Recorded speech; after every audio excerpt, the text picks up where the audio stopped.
All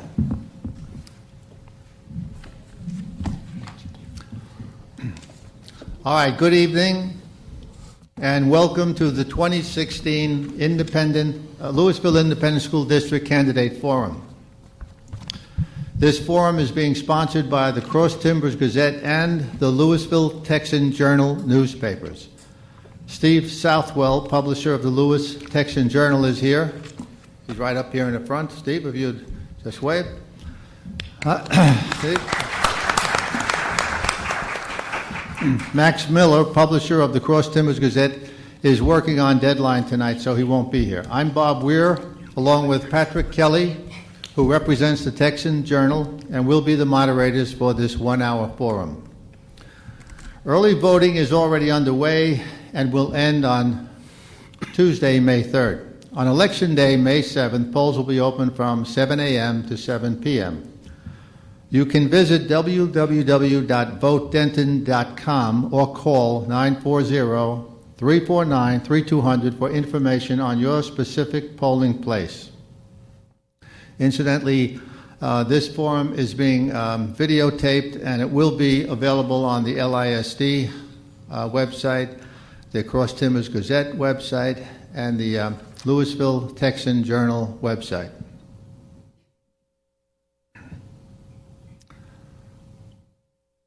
Okay, so candidates will have 2 minutes for an opening statement and 2 minutes for a closing. In addition, they will each have 1 minute to answer each question. We have 2 candidates running for place 4 and 3 candidates running for place 5 on the LISD Board of Trustees. So let's begin the 2-minute opening with Feroz Adams running for place 4. Thank you. Thank you to the Lewisville Texan Journal and Cross Timbers Gazette, and thank you to the folks here thank you to LISD for hosting us in this building this evening. You know, we're incredibly blessed to be in LISD, and we've consistently turned out some of the finest students. We've consistently turned out world changers.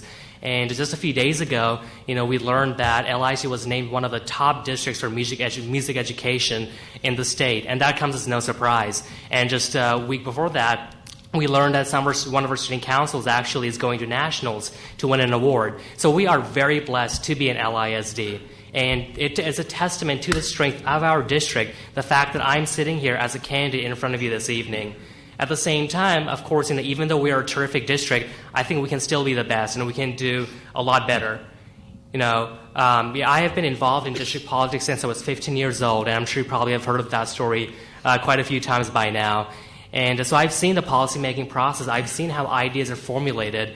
And after having spent over a decade in the classroom, I know what happens when those ideas are implemented. And just as every football team can't be composed entirely of quarterbacks, you need a diversity of ideas and experiences to strengthen an organization, to ensure that there are no blind spots, and to ensure that you have all of your bases covered and can be as strong as possible. And that's something that I can offer. Now, I've been in the classrooms. I understand how our classrooms work. And, if you look at the past, even though we're a terrific district, we have had some missteps like the iPads. And any high schooler could have told you that if you had implemented such a program, that it would have served as a distraction, that it would have been an expensive project, but probably wouldn't have improved educational outcomes. So we need someone on the board that has experience seeing the policymaking process, see how it is formulated and created. At the same time, we need someone that has seen the consequences of those policies. That's what I can offer, and that's why I'm running. Thank you. Thank you, Mr. Adams. Let me also mention that Tracy Scott Miller has graciously said he'd be our timekeeper, so he's on the school board already, and he won't short time anyone, I'm sure. All right. All right, let's move to Catherine Sells, who is also running for place 4. Your 2-minute opening, please. Right. Hi. Thank you again to the Cross Timber Gazette and to the Lewisville Texan Journal. My name is Catherine Sells, and the perspectives that I have that bring value to the board include, I'm a public school graduate. Yes, it was years ago, but I have seen public school and education change, and I have been able to see that change. I've been a part of that change. I've gone back to school and done post-baccalaureate education studies. I've been in the classroom as a substitute, as an intern, as a student teacher, And so I've seen those changes over the years. I also have 2 students who are in LISD. Those students have been very successful. We are a great district. I love that I'm able to be a mentor to a child. And the children that we are mentors to have made the biggest impact in my life. When I sat down with a mentor, and the first question he asked me was, how old do I have to be to drop out? My heart broke. We need people who are available, who are actually in the district on a daily basis, that can make a difference in one child's life. I sat in my car and I cried that day. My dad's a high school dropout. I didn't have a lot of direction in going on to school, going on to college, and it has made my life change. I am here to give service to the district on a weekly, on a daily basis. And if you look at my resume, you see that there's not been a skip since my children have entered the schools in 2003. Thank you. Thank you. The next 3 candidates are running for place 5 on the school board. We'll begin with Will Ferson for your 2-minute opening. Thanks very much to the Lewisville and Cross Timbers Gazette. Good evening, ladies and gentlemen. My name is Will Ferson. I'm running for place 5 in the upcoming LISD school board election. I want to spend the next 2 minutes explaining one of the district's most pressing problems, money. The district must be very careful about how they spend our tax dollars. 77% of their revenue comes from property taxes. This revenue fluctuates as the economy does. When the economy is strong, the revenue stream and tax revenues go up. But the reverse is also true when the economy dips like it did in 2015. For that reason, it is most important that the LISD communities continue to attract new residents and industries to this area, thus ensuring a continuously growing tax base. The communities offer tax and other incentives to attract new industry, but the district must also be part of the equation. One of the things that industries look at when they're considering a move is the health of the school district. A healthy district must not only provide a better education, but they must have a good relationship with their member communities. We only need to look at Plano and Plano ISD. NYCHE, which is a rating service, rates the Plano ISD as the 5th best district in the state out of 1,266 districts.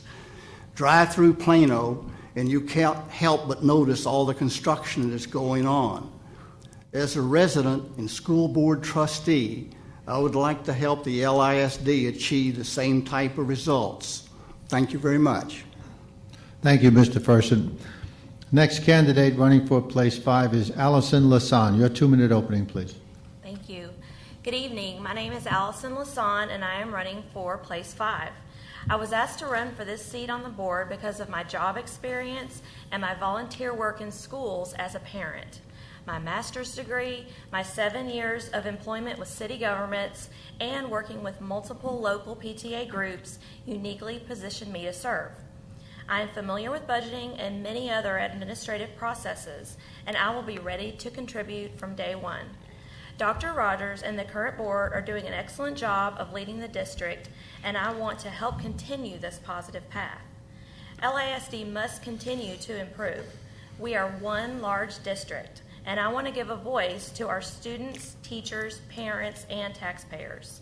We must offer great programs that challenge all levels of students. For example, the district has used the AVID program at the middle school and high school level to encourage first-generation students to attend college by helping them develop good study skills. LASD is piloting an AVID program at Central Elementary to create good study habits for even younger students. We need more innovative programs like this. Our career centers offer students a chance to explore everything from cosmetology to news broadcasting to auto mechanics to pharmacy tech. The district must continue to develop alternate pathways to best prepare our students for life after high school, whether that means college or a job. The board must spend LISD's tax money wisely. 85% of the maintenance and operations budget goes to salaries. Our teachers are by far our biggest investment. The district must provide these teachers with the resources that they need to instruct effectively. I've worked with complicated budgets and I understand prioritization.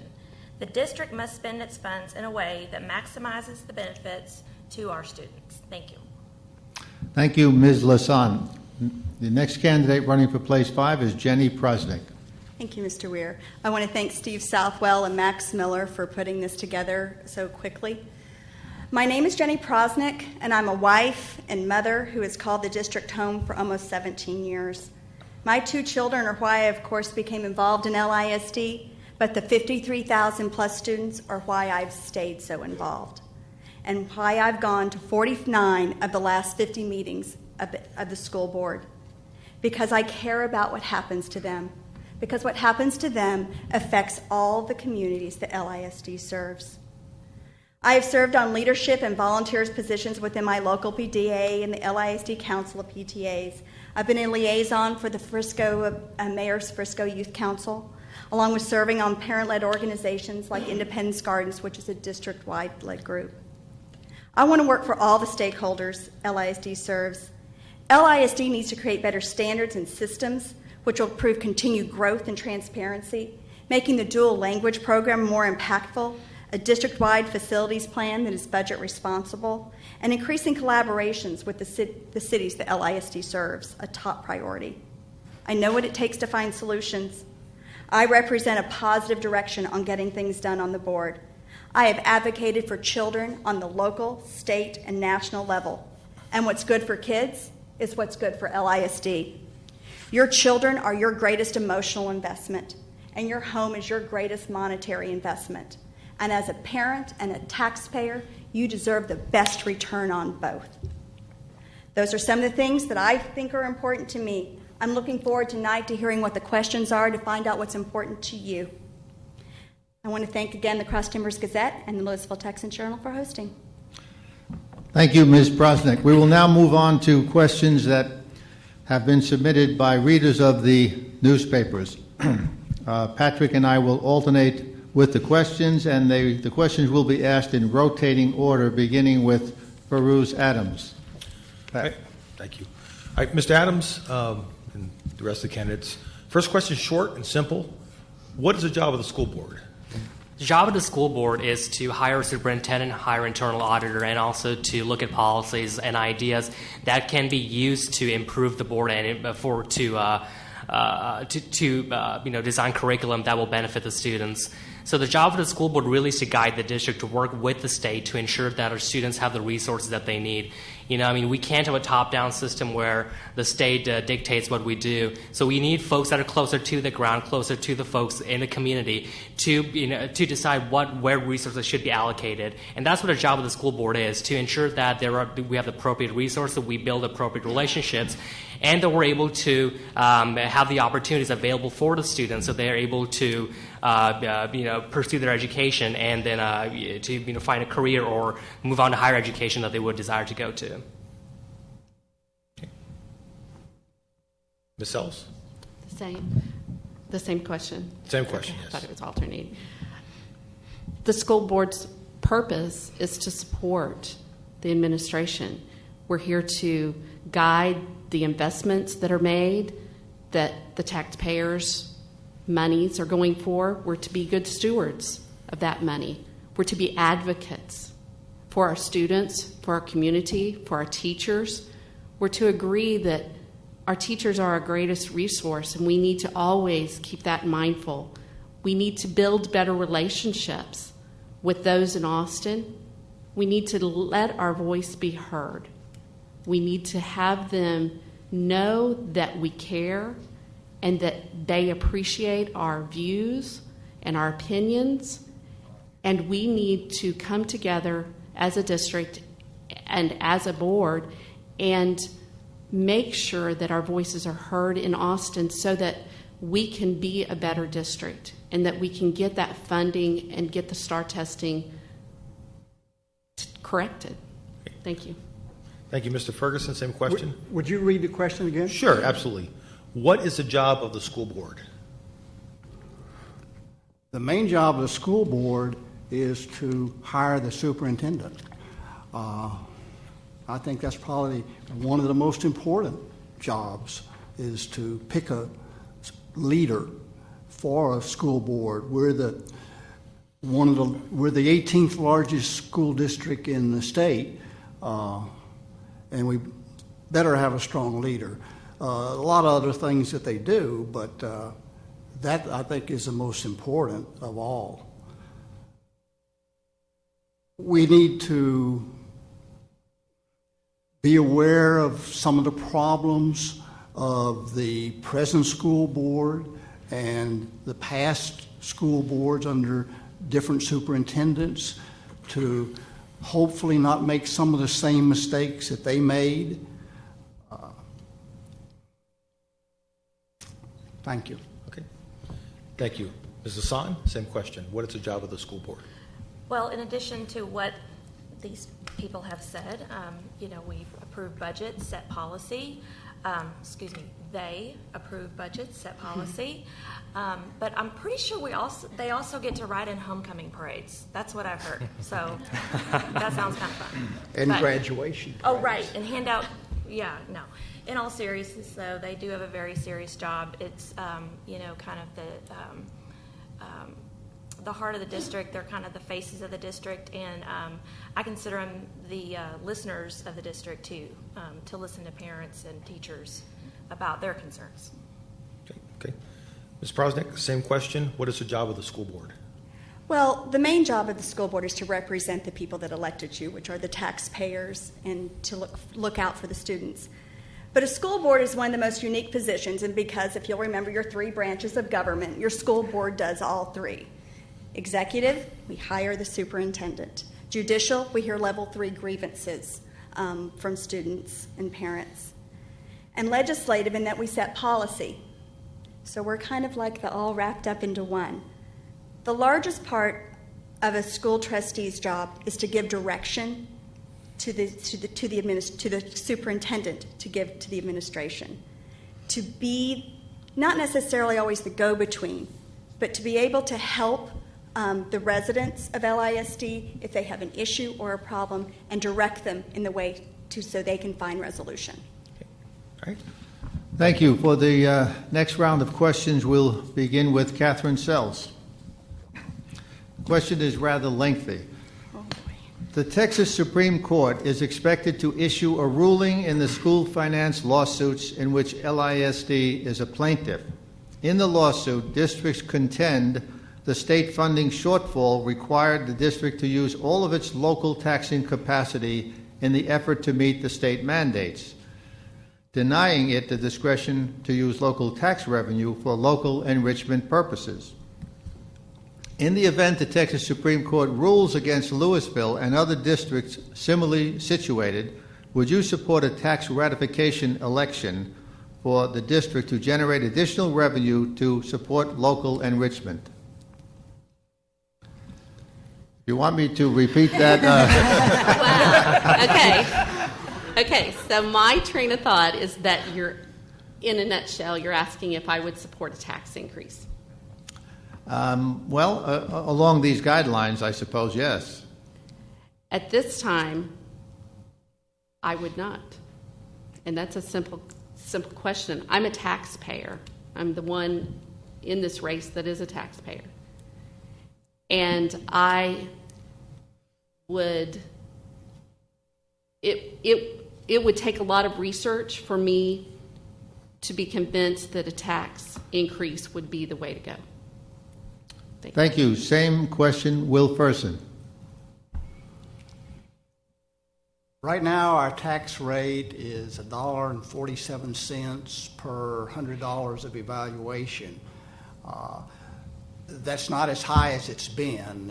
As recently as 6 or 7 years ago, it was $1.77 per $100 evaluation.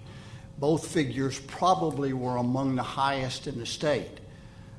Our debt is also among the highest in the state. We have a $1.125 billion debt here that's necessary to finance the construction of new schools.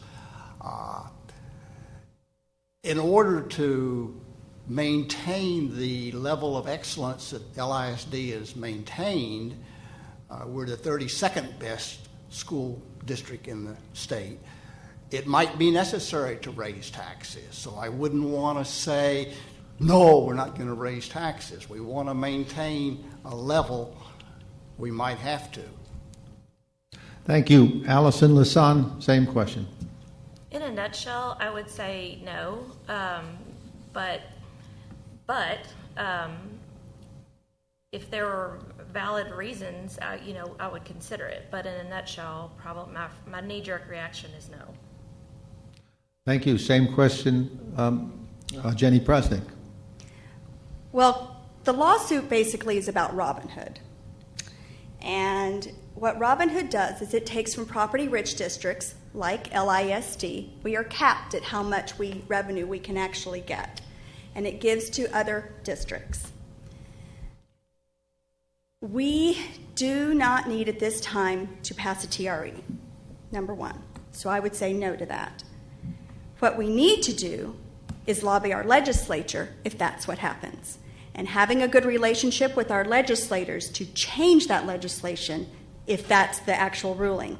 My hope is that the Supreme Court will rule, as it has been ruled before, that Robin Hood is illegal and we can get back to some local control and keeping our money where it is in our district. Thank you. Same question for Feroz Adams. The current board under Dr. Rogers and the current members has done a terrific job of taking the district in a direction of fiscal responsibility, and I applaud them for that. And I think that a tax increase would be a step in the wrong direction.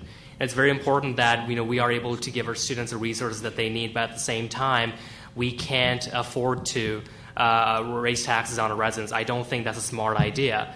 That's something I don't believe our community wants, and I don't think that's something that we should. That's the direction we should step towards. I do want. I agree with Jenny. I think that I hope that the Supreme Court will decide in our favor. But at the same time, if that's not possible, then I do think that we have to look at ways that we can reallocate resources to ensure that we have the resources necessary for our students and teachers. Okay. Thank you. All right, third question. This one's shorter than the last question. So, there's a lot of controversy around standardized testing. If you agree with standardized testing, please explain why. If you're opposed to standardized testing, how would you ensure students possess the fundamental skills to move on to the next grade? Oh, I'm sorry, Mr. Ferson, start with you.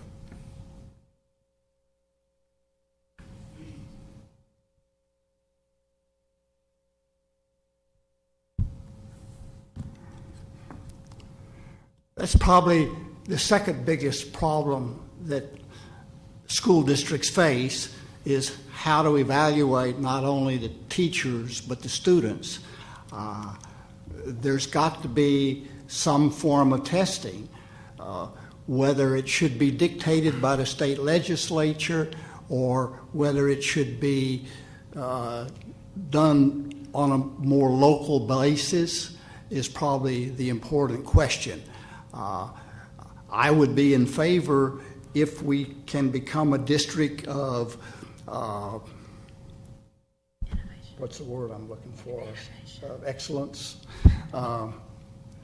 Perhaps we can take better control locally of some of that testing. And I think that's where it needs to be started, is at the local level, not at the state level. Okay. Ms. Hassan, same question. Just for grins, would you read it one more Absolutely, time I will. so I answer the whole thing? There's a lot of controversy around standardized testing. If you agree with standardized testing, please explain why. If you are opposed to standardized testing, how would you ensure students possess the fundamental skills needed to move on in their education? Well, I would say that unfortunately some standardized testing does have to be in place. But I do believe that STAR has gone way beyond what's needed. I'll just put this out there. My son is under the special ed umbrella, and he's probably never going to pass STAR, you know. So there's certain populations. I don't think 100% of all kids are ever going to pass the STAR test. But something does need to be in place. But if you look at kind of the history of it, it's like the tests in Texas have just kept getting harder and harder and harder for, in my view, this may sound very basic, but just for no good reason. So anyway, I do think something needs to be there. Can we use the ACT? I've heard is a very good measure of that. So anyway. Okay, great. Ms. Prosnick, would you like me to do the question again? No, I got it. Okay, fantastic.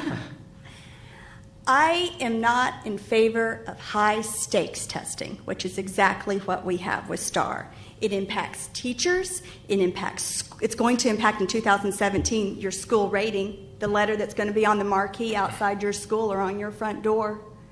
It impacts children by giving them anxiety.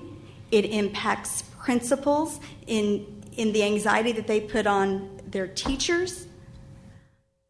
A standardized test is different than the STAR test, which is what we have, which is a poorly written test, a poorly graded test. It's accountability with no accountability for the people who give it.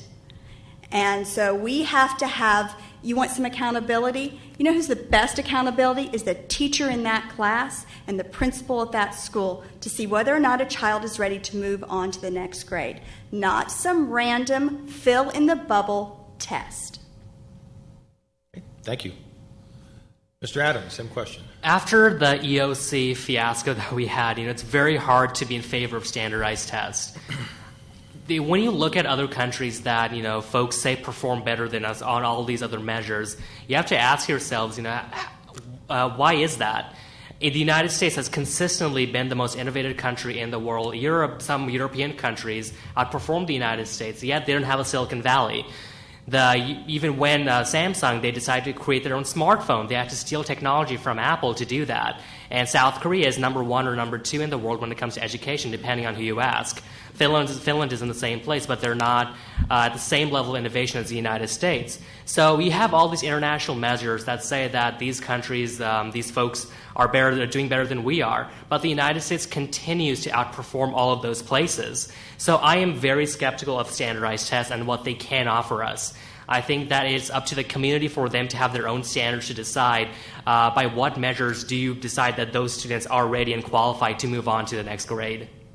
All right, thank you, Mr. Adams. Ms. Sells, same questions. I do not agree with high-stakes testing and standardized testing. I believe that we have a system in place for standardized testing. I have a senior who is graduating.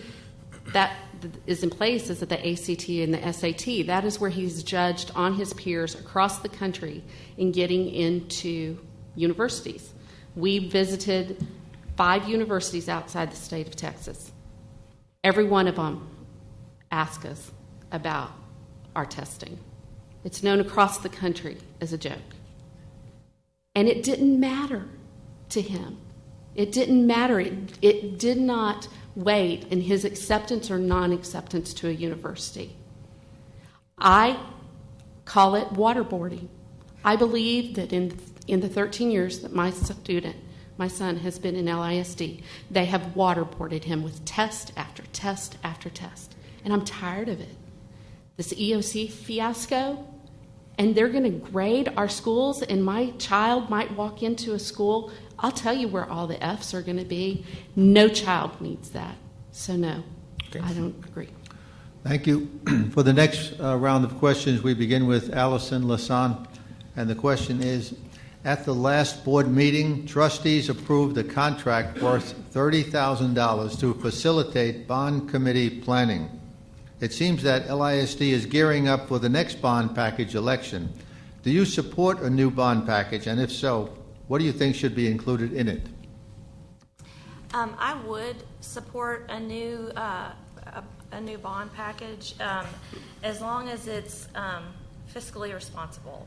I say let's fix what's broken, and if our demographer predicts that we're going to need some new schools, probably over on the east side, then let's do that. But let's not build giant stadiums or giant basketball arenas because we're still paying off our last bond election. So. Thank you. Same question, Jenny Prosnick. Well, before I would approve any kind of a bond package, I want a facilities plan. We have a report, but no plan. And the first thing we have to do with that report that we received in November is put a plan out. I want, if we have a bond package, I want it to be lean, mean, and specific. I'll do a small caveat to that. In 2008, the bond package came out and it called for an expansion of Hicks Elementary. Turned out Hicks Elementary did not need that expansion. I was all in favor of that money that was supposed to be allocated for Hicks being put back into the bond to serve other needs that the district discovered that it had. Thank you. Same question for Ruth Adams. It was predicted that the district would already have 60,000 students, but instead we have a number closer to 53,000. And the district has grown in ways that we hadn't expected before. So we have some schools that have declining enrollment, some schools that are approaching capacity, and we have an explosion of growth in the East Zone. So I'm not sure that we even have a choice at this point whether whether we're going to have a bond package or not, because we're going to need schools for those students in some places. And so I think that we're going to have a bond package, but I do want it to be as lean as possible, and I do want a thorough and a comprehensive plan before we jump into it, because we have I believe a AA plus bond rating, if I'm not mistaken, and I'd like to maintain that, so I don't want to add on too much additional debt that will downgrade our credit ratings. Yes. Thank you. Same question for Catherine Sells. Well, we actually have a AAA bond rating, and so I would applaud the board for the fiscal responsibility that they're taking in not just jumping into another bond package. I believe that we have to have a plan into place if we're going to have that bond package. But even beyond that, I want to see, once we get to build out, where are we going to then bank that money to continue to update and not be in a situation where we have so much that is falling down that we don't have a way to pay for that. And so I would even want to go beyond a bond package. If I was going to approve the bond package, I want to know or see a plan for the future. How are we going to then continue to maintain those facilities? Thank you. Same question, Will Ferson. I wholly agree with Jenny. We need a plan, a facility plan of what the bond package is going to be. We don't need, in my opinion, 5 football stadiums for 5 high schools.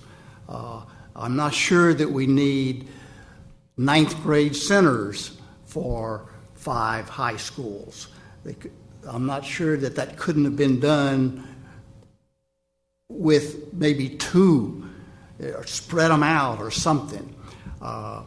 So a plan is very important, and if we don't, and we have to do something to keep from, we have some very fancy football stadiums and basketball courts now that could have been built, I think, with a lot less frills on them, but still be effective. Thank you.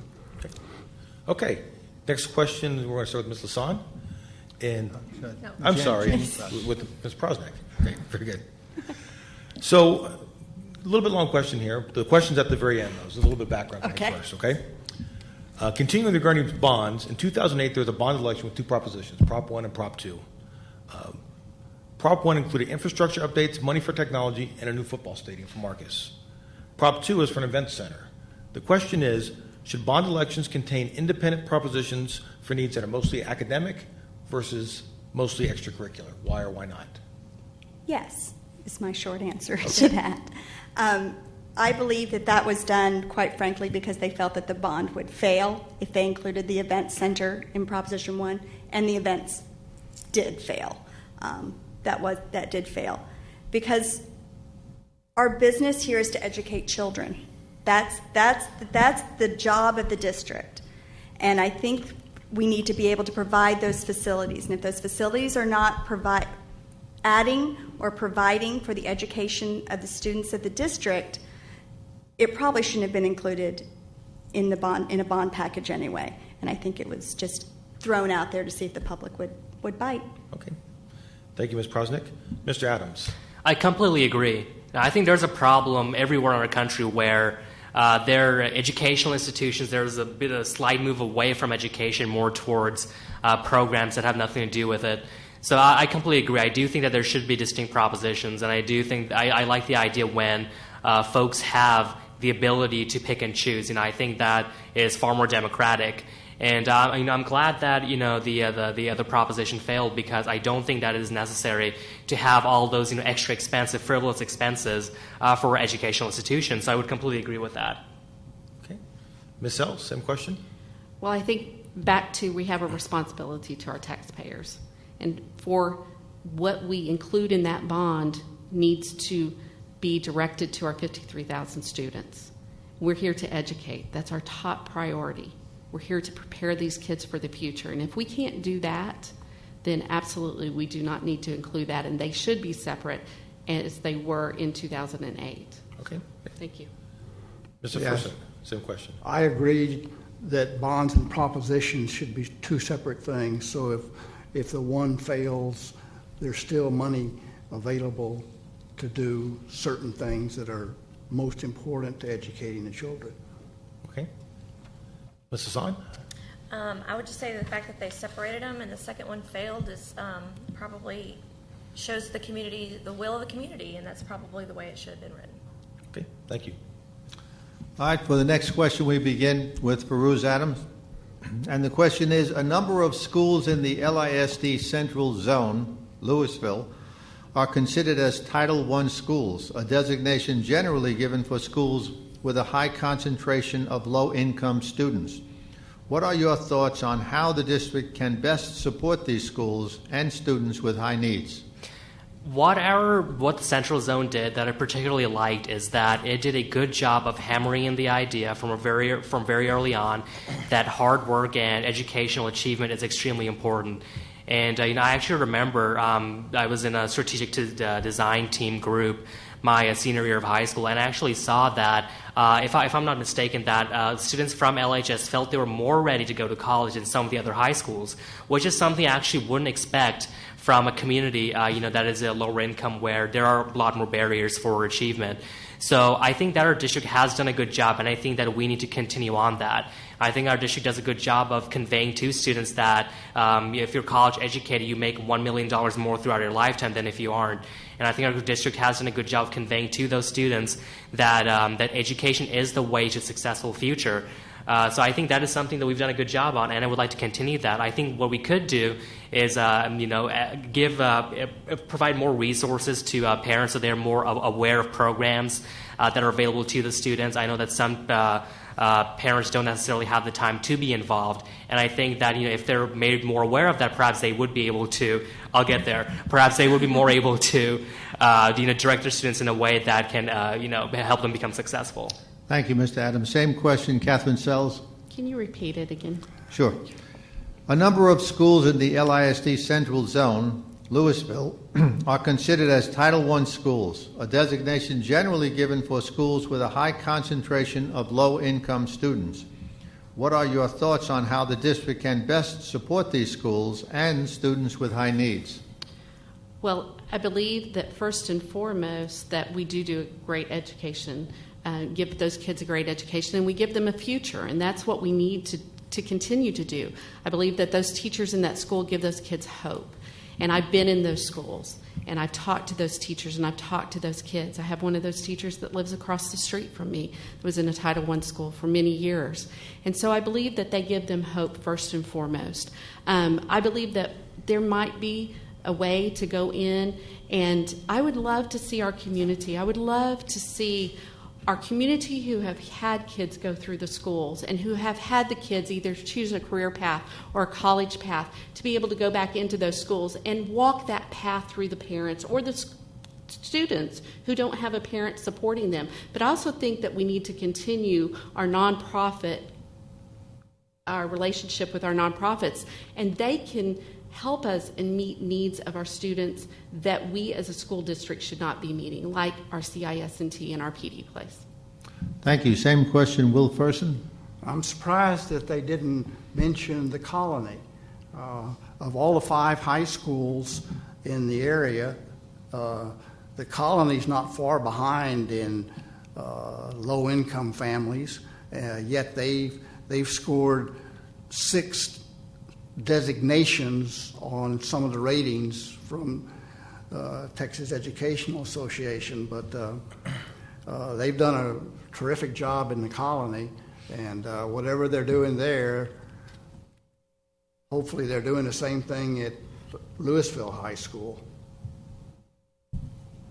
Thank you. Same question, Allison Lasan.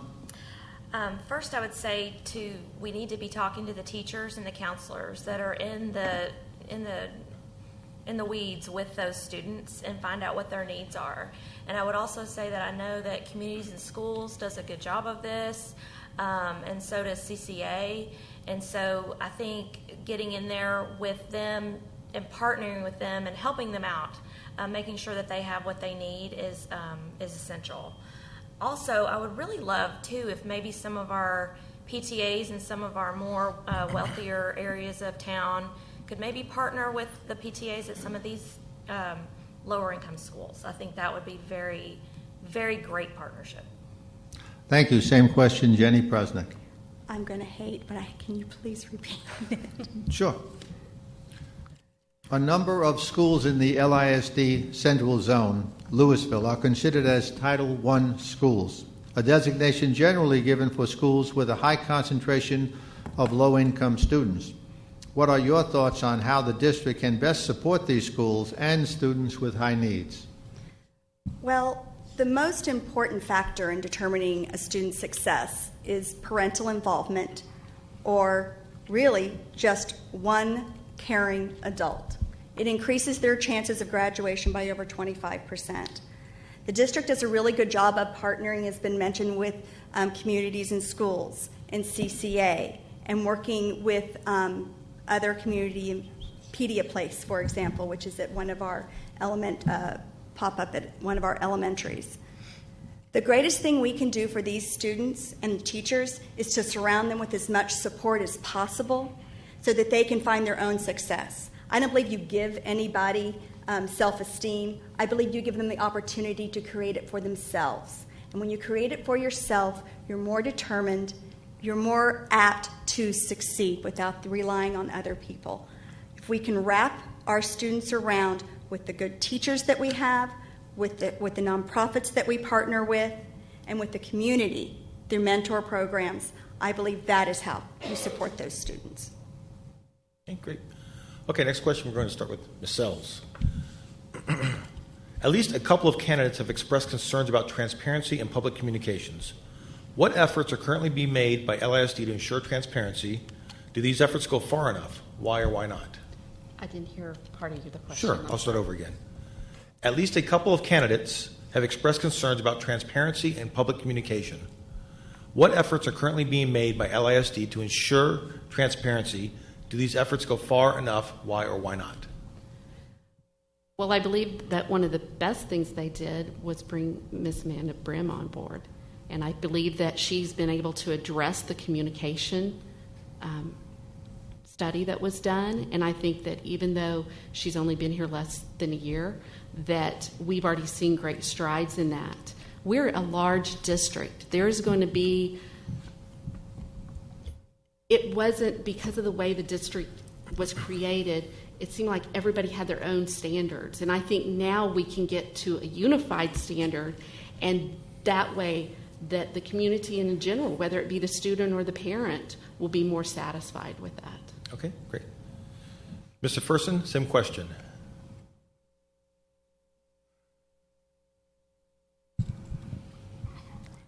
Transparency is needed in almost every form of communication between two people. And if LISD is not doing a super job on communicating some things, like not having a facility plan for a bond package, or not coming to the communities when they rolled out the iPads 3 years ago, I think had they gone to the community in a better fashion, they maybe would have rolled out iPads for individual classrooms, not iPads for each student, and they would have had, instead of $78 million spent, they would have spent maybe $20 million, something like that, something on that order. And so I think transparency in that case would have been very good. Okay. Ms. Hassan, same question. Okay. Well, I know a few board meetings ago, we did see a communication plan that was presented, and it looks good. As a parent of an elementary school kid, I know that like when all the activities were canceled last night, I got a text, an email, saw it on the website, on Facebook. So I think they're doing a pretty good job. Maybe as far as school board things go, maybe after every meeting, an email or a Facebook post could go out about the highlights of the things that were discussed, but also, the onus is a little bit on the community. I mean, we have open meetings. Everything is online, so you kind of got to do a little bit of your own research as well. Okay. Ms. Prosnick? I was actually a participant in the communications audit in 2014. It was done in April of 2014, but it wasn't presented to the board until January of 2015 of last year. And then Ms. Brim came in this year, and she has put a plan together on the findings of that audit. Here's what I can tell you that audit said. Where LISD was failing was more in internal communication, not external communication. They weren't communicating very well with their own teachers and staff.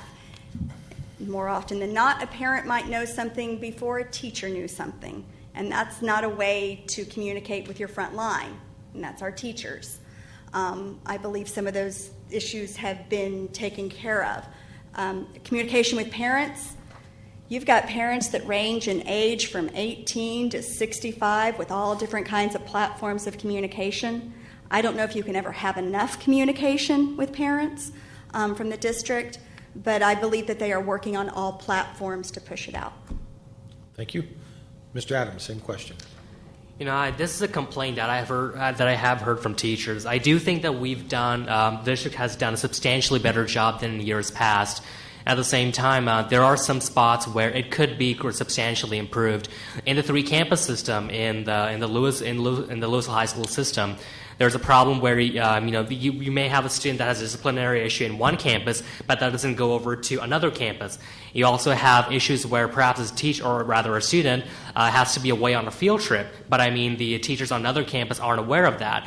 So what I think we do need to do is have a clear central authority when it comes to campuses which have multiple on high school that have multiple campuses, and then that campus would be in charge of providing the teachers with updates on perhaps a student that might need to have disciplinary action taken against that student, or a student that might be away for whatever reason. So I do think that there are some small areas, but it's the little things that really add up, and it has been a burden on teachers. I do think that we need to fix that. Thank you. Thank you. For the next question, we'll begin with Will Ferson. Question is, with regards to educating English language learners, do you advocate a dual language approach like LISD has on some campuses, English immersion, or some other idea? How do we best educate those who come to our district not speaking English?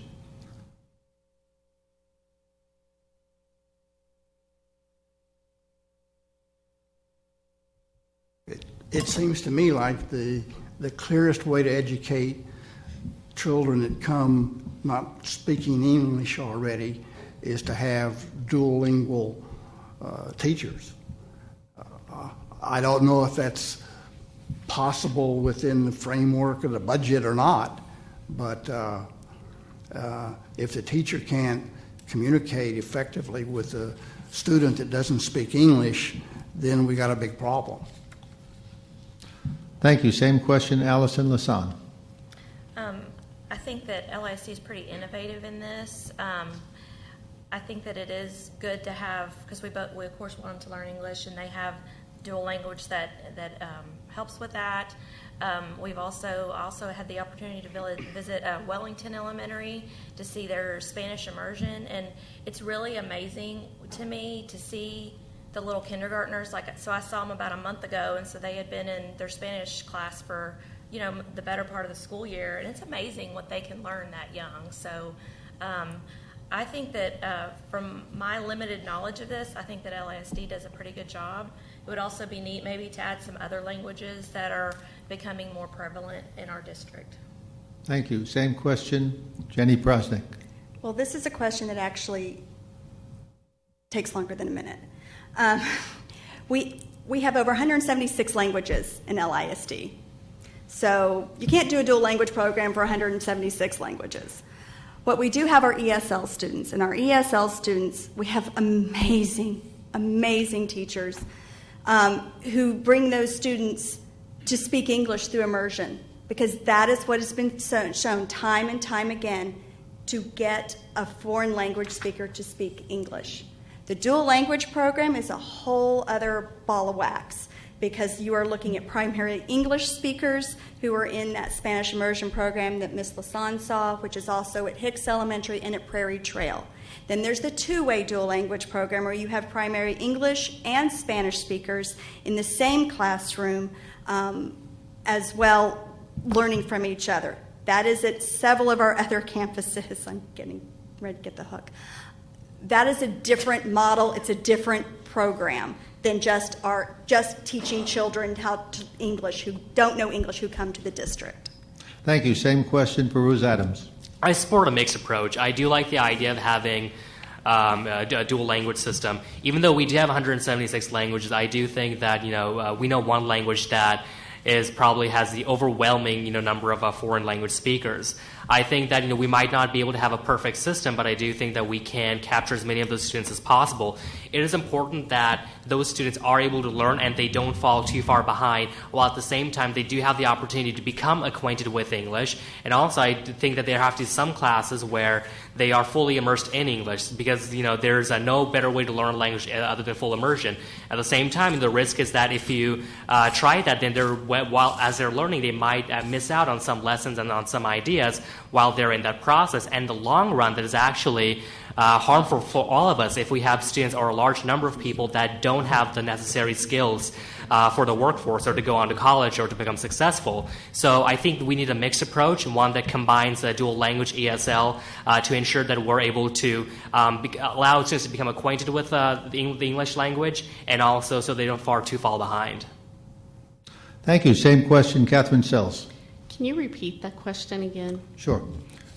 With regard to educating English language learners, do you advocate a dual language approach like LISD has on some campuses, English immersion, or some other idea? How do we best educate those who come to our district not speaking English? I think the first thing we need to do is we need to evaluate each individual child.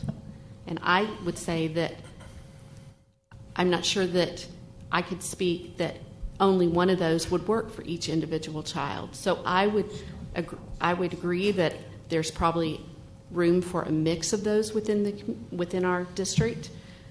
But I think it's important that we don't just forget about the kid and know that they are in what is best for them. So that's my answer. Okay. One more question from me, one more question from Bob. This is actually two questions in one, so I'm going to take advantage of this opportunity here. So, two-part question, short one, so. What is your motivation to run for school board, and what is the one quality that you'd bring to the group? Wow, that's a big question. My motivation to run for the school board is to serve. I just really want to serve and be an advocate for our kids and our teachers, our administrators. I just want to listen to them and just serve. What was the second part?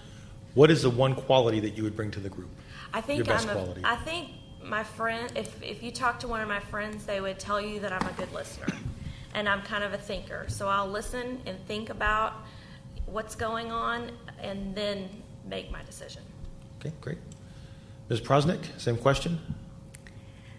I'm motivated because I love the district, and I want to make sure the district is still moving in a positive direction. I have poured my heart and soul into this district and stayed in this district because I care about this district and I care about the people in this district. And I wanted to find a way to make sure that we continue to move forward. The quality that I possess, boy, I'm always looking to find ways to make things better. Drives my children crazy, but it's the truth.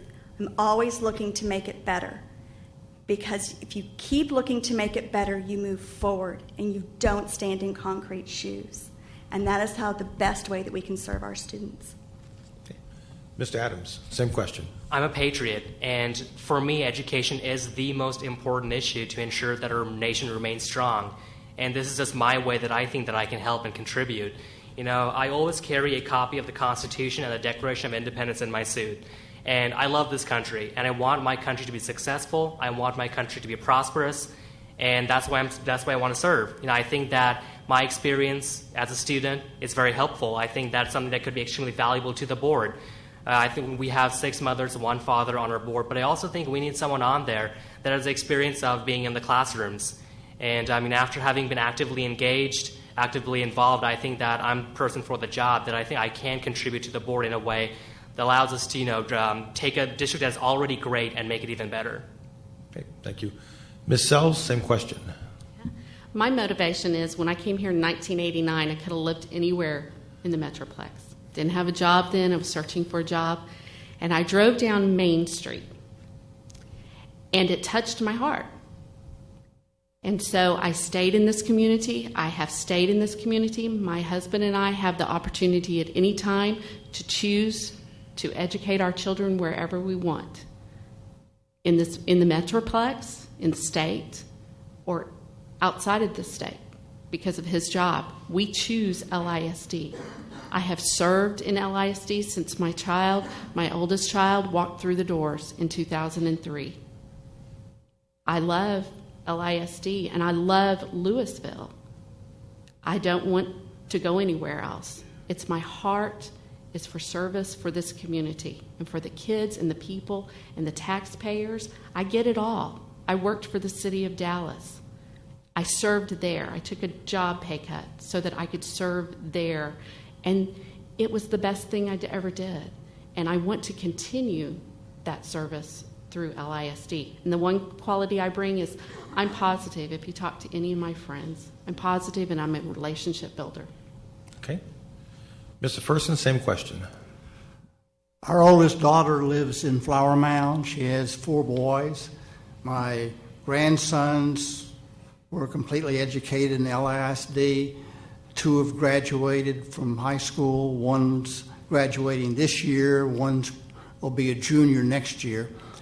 My main motivative thing was to give back something to the community that did so well in educating the boys. They're very successful young men, or soon-to-be young men.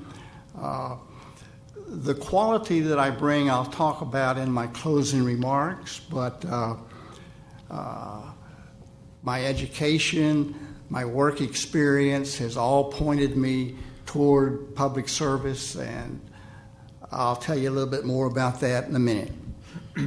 Thank you. All right, for the last question, we'll begin with Jenny Prosnick. Question is, this position takes up personal time. How much time will you budget to visiting campuses, reading agendas, and studying superintendent updates?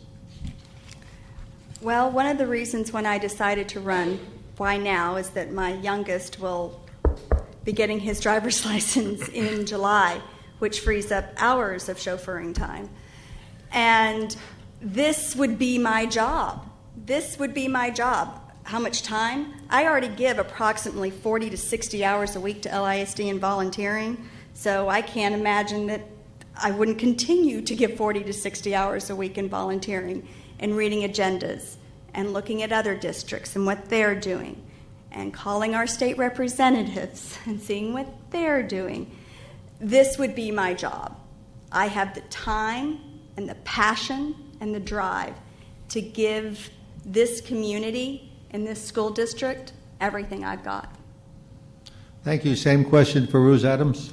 I'm a college student, and at the same time, I think that actually gives me more flexibility than a lot of folks. You know, we have people on the board that have careers that have to frequently travel, but as a college student, I actually have more freedom because I can decide how many hours I take.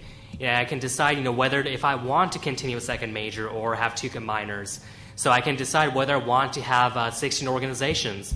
So if need be, if if I believe that the district needs more time from me, they can cut back on those. And I also didn't have to raise kids, so that also leaves me a lot more time than it would for a lot of other people. So I think I have a very flexible schedule, and then I think I'm looking forward to, if I'm fortunate to be elected, to dedicate as much as the district needs from me, so they can ensure that our district continues being great and can be even better. Thank you. Same question, Catherine Sells. My question to the district was, how much time do you need from me? I can give it all. I have raised 2 kids. They have autonomy. I raised them that way. They make choices on their own. I don't helicopter or lawnmower their lives. There might be a night or two that my child, I want to go see a performance, but I am completely flexible. So once again, my question would be, how much time does the district need? And I would be willing to give it. Thank you. Same question, Will Ferson. I've been retired from the official workforce for 10 years now. I have almost all the projects at the house under control. I have almost an unlimited amount of time. Of course, I need more time because I didn't come up through the PTA or the some other organizations that some of my running mates have done, but I have a very extensive relationship, which I'll go into a little more in closing, with people, and I have as much time as they need. Thank you. Allison Lasan, same question. I have, I won't say my time is unlimited, but my boys are 6 and 11, and we're in LISD now, and we will be in it for the long haul. They're still in elementary school, and they like to be a part of things, and I plan to dedicate whatever time is needed to this job because I recognize the importance of this job. If I was honored to be elected, to me that is so important and deserves that. I do work part-time at Treach Methodist Church, and if anyone's worried about that, most of my job is on Sunday. So there you go. Thank you. We will now move on to the 2-minute closing statements, which will begin in reverse order of the opening. So we begin with Jenny Prosnick. Your closing statement, please. Thank you so much for having me here. Talking about the district is truly one of my favorite subjects, and hearing your questions lets me know what you felt was important. I hope my answers tonight have confirmed to you that I'm the best choice for Place 5. I have seen the district from kindergarten to a high school graduation, and I'm looking forward to another one in a few years. Being a part of the board, or the team of 8 as it's called, is about relationships, and I've spent the last few years building those relationships with current board members, staff, senior staff, parents across the districts, and our state representatives. I know them by name, they know mine. We have a common goal and interest, and the district needs to be involved in those decisions that affect them. I'm proud to say that over 10 elected officials from 7 different LISD cities have endorsed my campaign. The United Educators Association LISD Lewisville chapter has also endorsed me. I know the time that it takes to serve, and I'm prepared. I know that I will be impactful from day one on being a watchdog for your money, asking questions. I'm not a wallflower. I will always be asking questions and looking for ways of doing things better, because that's how you become better. Not by standing in concrete, but by moving forward and always looking for ways to serve our students better, to help each and every one of those 53+ thousand achieve their 100%. I hope that I've earned your vote. My name is Jenny Prosnick, and I'm running for Place 5. And in return for that vote, I promise that I will do my very best for you, for the students, the staff, and the taxpayers of LISD. Thank you for coming out tonight. Thank you. Allison Lasan, your 2-minute closing, please. Thank you, gentlemen, for conducting the forum tonight. And thanks for everyone in the audience for attending. I am a native Texan growing up in Tyler, graduating from public school in Tyler ISD. My mom was an English teacher, and so I have a deep understanding of the teacher perspective. I also helped her grade English papers from time to time. I then attended Texas A&M University, where I met my husband, Lloyd. We have now lived in the LISD area for over 17 years. We feel so blessed to have such an amazing schools here in LISD for our boys to attend. And I want to make sure that LISD just gets better and better. Even in a great district, there is always room for improvement. Education today is a complicated business, and I have the background and experience to address this at the local and state level. My name is Allison Lasan, and I would appreciate your vote for Place 5. Thank you. Thank you. Will Ferson, your closing statement, please. In my closing remarks, I'd like to discuss my qualifications to be your next school board trustee for Place 5. I attended the University of Florida and earned a Bachelor of Electrical Engineering degree in 1963. Besides a very good understanding of electrical engineering principles, my 5 years of study taught me to think logically and to solve complex problems. It also taught me how to research a topic and gain an understanding of it. I think this knowledge will be invaluable in my position as a trustee for the LISD. In addition to my engineering, I also earned 21 hours toward an MBA degree at the University of Detroit. Unfortunately, my move to Texas in 1971 interrupted this endeavor when I found out none of those credits would transfer to SMU or Dallas Business College. I spent the next 42 years with the Westinghouse Electric and Square D companies as a construction field sales engineer. I was a licensed professional engineer in the state of Texas. I worked with plant owners, electrical consultants, and electrical contractors to build large plants around the world. The experience that I gained makes me qualified to help the LISD forge a closer bond with the communities they serve for the mutual benefits of both parties. I am a fiscal conservative by early training and 66 years of life experience. I will use these attributes as a board member when we are called on to spend your tax dollars. Early voting started on Monday, and I encourage all voters to take advantage of this time-saving opportunity and vote for me. I'm Will Ferson. I'm running for Place 5, LISD School Board. Thank you very much for your attendance and your attention. Thank you, Mr. Ferson. Catherine Sells, your 2-minute closing, please. Yes. Well, I truly believe that we are called not merely to reside within a community, but to serve that community. And I believe my years of serving children in my community and my continuation of that all the way back to high school. As soon as I graduated high school, I was back in the schools the next year, playing the piano for friends, for their programs, reading to the kids in the schools. I never missed a beat. There wasn't a 2-year gap. There was not even a 1-year gap. There was a summer when the schools were out. My business experience, I've worked for the city of Dallas and I've worked for large corporations. It's immediately useful. I have looked at policy, but I have also worked with policy, federal, state, and city policy. In my work at the City of Dallas in the 75 Central Expressway expansion and the Dallas Zoo were 2 of my projects. I know how policy works, I know how to read it, and I know how to enact upon it. I have the relationships within our community to build with and partner with, to continue to work for all the students, the parents, the taxpayers.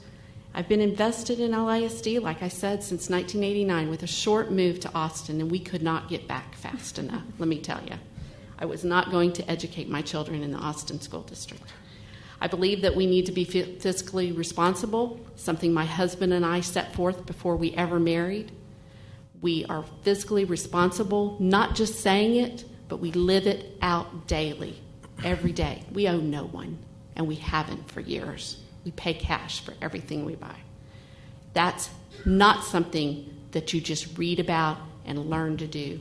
It's something that experience gives you that opportunity to then move into a position like this and use that with being on the school board. So thank you. My name is Catherine Sells, Place 4. I would appreciate your support. Thank you. Farouz Adams, your 2-minute closing, please. Thank you to the Lewisville Texan Journal and the Cross Timbers Gazette for facilitating this debate, and thank you for LISD for allowing us to use this building. I'm a product of LISD, and I'm very proud of that. I think, again, it is a testament to how strong our district is, how our board members, how our administration has done a terrific job of educating our children, that I'm sitting here in front of you in this debate today. When companies like Google or private models of efficiency like the private Fortune 500 companies, they usually look for folks in their workforce that come from a diverse array of perspectives, because they've discovered that when you have that, that's actually when an organization is stronger. When you have a diverse array of perspectives around a single goal, the success of an organization, that's when an organization is successful. And I actually bring that I bring that new perspective that currently our board is lacking, and most boards, to be honest, lack. After having spent over a decade in LISD as a student, I can tell you that what policies would work, what policies wouldn't work. I eliminate the guesswork in the decision-making process when crafting policy, and that's something that we need. I think our board has done a terrific job, and I think that we can do even better. So that's why I'm running. I'm asking for your vote. Thank you. Thank you. Would you please give these candidates a round of applause?